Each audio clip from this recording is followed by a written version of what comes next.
Assalamualaikum warahmatullahi wabarakatuh.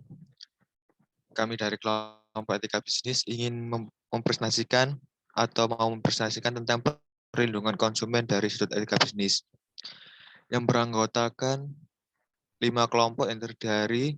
Yang pertama Indikator Septama dengan 01 221 051. Yang kedua Laude Rahmat Adri dengan 01 221 080. Yang ketiga Samsi Sasmito Aji dengan 01 221 017. Yang keempat Abdul Fattah Mulku dengan 01 221 018. Yang kelima Muhammad Nur Afifuddin 01 221 049. Slide pertama akan dijelaskan oleh Muhammad Nur Afifuddin. Silakan.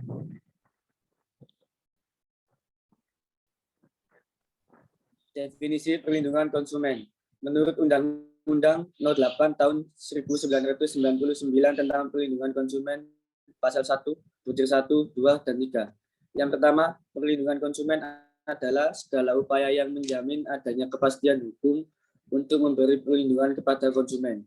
Yang kedua, konsumen adalah setiap orang pemakai barang dan atau jasa yang tersedia dalam masyarakat, baik bagi kepentingan diri sendiri, keluarga, orang lain, maupun makhluk hidup lain dan tidak untuk diperdagangkan. Yang ketiga, pelaku usaha adalah setiap orang perseorangan atau badan usaha, baik yang berbentuk badan hukum maupun bukan badan hukum, yang didirikan dan berkedudukan atau melakukan kegiatan dalam wilayah hukum negara Republik Indonesia, baik sendiri maupun bersama-sama melalui perjanjian menyelenggarakan kegiatan usaha dalam berbagai bidang ekonomi. Tujuan perlindungan konsumen.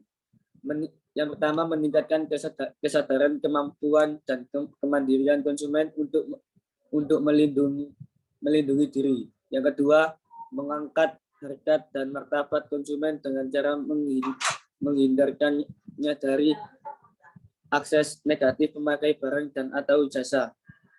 Yang ketiga, meningkatkan pemberdayaan konsumen dalam memilih, menentukan, dan menuntut hak-haknya sebagai konsumen.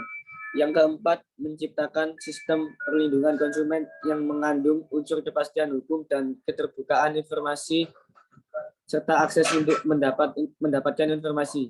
Yang kelima, menumbuhkan kesadaran pelaku usaha mengenai pentingnya perlindungan konsumen, sehingga tumbuh sikap yang jujur dan bertanggung jawab dalam berusaha.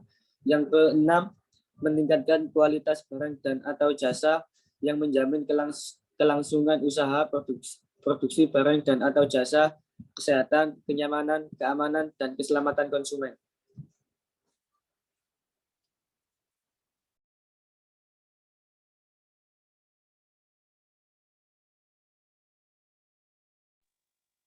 Asas perlindungan konsumen.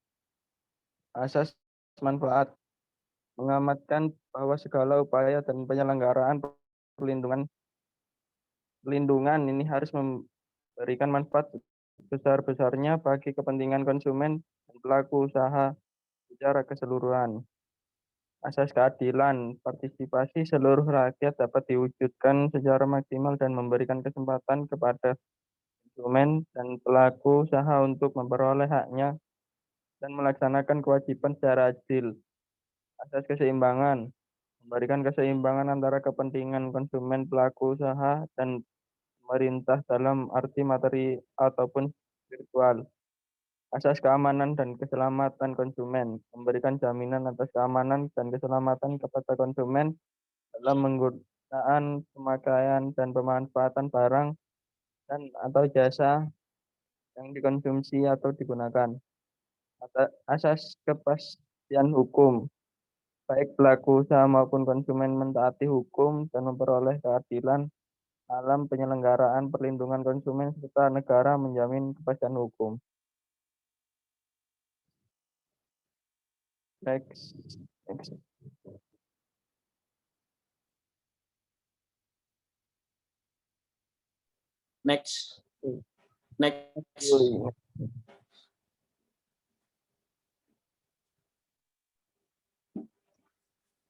Hak dan kewajiban konsumen.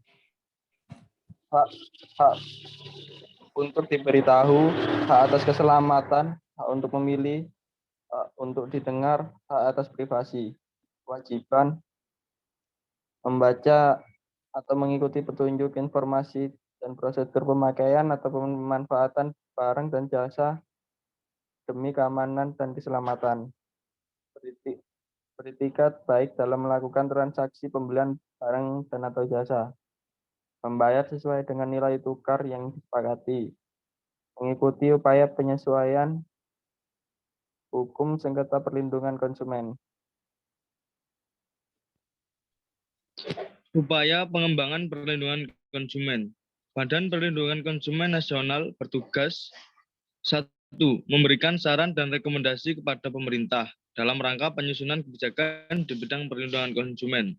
Yang kedua, melakukan penelitian dan pengkajian terhadap peraturan perundang-undangan yang berlaku di bidang perlindungan konsumen. Yang ketiga, melakukan penelitian terhadap barang dan atau jasa yang menyangkut keselamatan konsumen. Yang keempat, mendorong berkembangnya lembaga perlindungan konsumen swadaya masyarakat.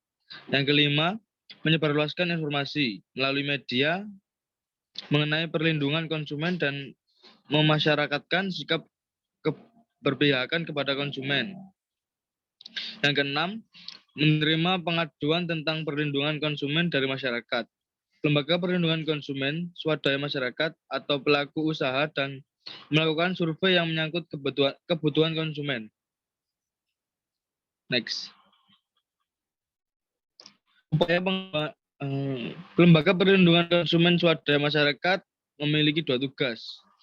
Yang pertama adalah memberikan informasi serta memberikan nasihat atau edukasi kepada konsumen agar konsumen menjadi tahu dan tidak mudah ditipu oleh pelaku usaha yang nakal.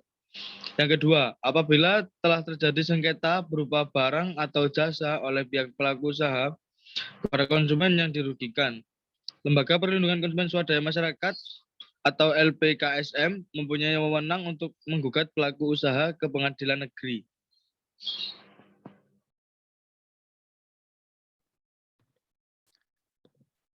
Bagaimana etika dalam perlindungan konsumen diwujudkan oleh pemerintah? Yang pertama, melakukan pengawasan pra-pasar dan pasca pasar. Yang kedua, penarikan produk atau recalling produk-produk berbahaya. Yang ketiga, melakukan sosialisasi kepada konsumen tentang produk-produk berbahaya yang dilarang beredar. Lalu, bagaimana etika dalam perlindungan konsumen diwujudkan oleh perusahaan? Yang pertama, memberikan suatu produk atau jasa dengan kualitas terbaik sesuai dengan keinginan dan kemampuannya. Yang kedua, memberikan perlakuan yang adil atau tidak diskriminatif dalam setiap transaksi, termasuk ganti rugi bila mana pelanggan dirugikan oleh perusahaan. Yang ketiga, memelihara dan memajukan kepedulian terhadap aspek kesehatan, keselamatan, keamanan, dan pelestarian fungsi lingkungan hidup. Yang keempat, dalam hal melakukan promosi produk, perusahaan harus memiliki rasa hormat pada martabat manusia, jujur akan kondisi produk dan tidak memaksakan. Yang kelima, memberikan edukasi kepada konsumen tentang cara menggunakan produk dan identifikasi produk palsu. Yang keenam, menarik produk gagal dari pasaran. Next. Selanjutnya itu contoh kasus perlindungan hak-hak konsumen pada contoh ini yaitu pada kasus BBM. Kasus kenaikan harga BBM, kasus kenaikan harga bahan bakar minyak, masyarakat konsumen tetaplah menjadi objek penderita meskipun akan diupayakan adanya subsidi dan kompensasi dalam berbagai bentuk. Ini berarti bahwa produk-produk kebijakan pemerintah di bidang ekonomi yang ditandai dengan kenaikan LPG sebesar 41,6% dan harga BBM yang besarnya direncanakan sebesar 40% semakin memperjelas bahwa beban masyarakat sebagai konsumen akan semakin berat. Apa yang dilakukan pemerintah saat ini sama sekali tidak bertentangan dengan ketentuan Undang-Undang Nomor 8 Tahun 1999 tentang perlindungan konsumen. Sebagaimana yang diamanatkan dalam pasal 29 Undang-Undang Perlindungan Konsumen bahwa pemerintah bertanggung jawab atas pembinaan penyelenggaraan perlindungan konsumen yang menjamin diperolehnya hak konsumen dan pelaku usaha serta dilaksanakannya kewajiban konsumen dan pelaku usaha. Secara teknik, kewajiban pemerintah itu dilaksanakan oleh menteri atau menteri teknis terkait. Dewan Perwakilan Rakyat yang mestinya memperjuangkan nasib rakyat ternyata sekedar stempel pemerintah agar kebijakan-kebijakan yang diambil dapat memperoleh legitimasi dari masyarakat. Kalaupun terjadi perubahan dalam hal persentase kenaikannya, nilai perubahannya itu dapat dipastikan tidak sesuai dengan kondisi yang berkembang dan tuntutan masyarakat.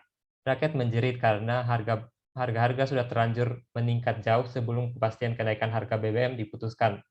Meskipun pemerintah secara aktif dan terus-menerus melakukan sosialisasi, kenyataannya upaya tersebut tidak akan mampu mempengaruhi melambungnya harga-harga.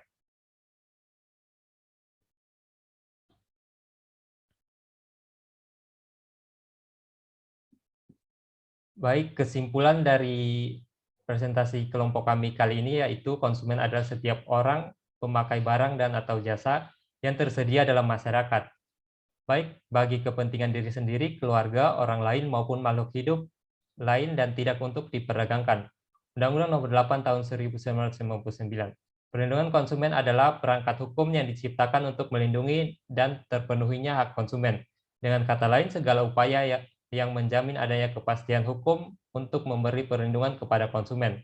Oleh karena itu, sebagai pemakai barang atau jasa, konsumen memiliki sejumlah hak dan kewajiban. Pengetahuan tentang hak-hak konsumen sangat penting agar orang bisa bertindak sebagai konsumen yang kritis dan mandiri. Tujuannya, jika ada tindakan yang tidak adil terhadap dirinya, ia secara spontan menyadari akan hal itu. Konsumen kemudian bisa bertindak lebih lanjut untuk memperjuangkan hak-haknya. Dengan kata lain, ia tidak hanya tinggal diam saja ketika menyadari bahwa hak-haknya telah dilanggar oleh pelaku usaha.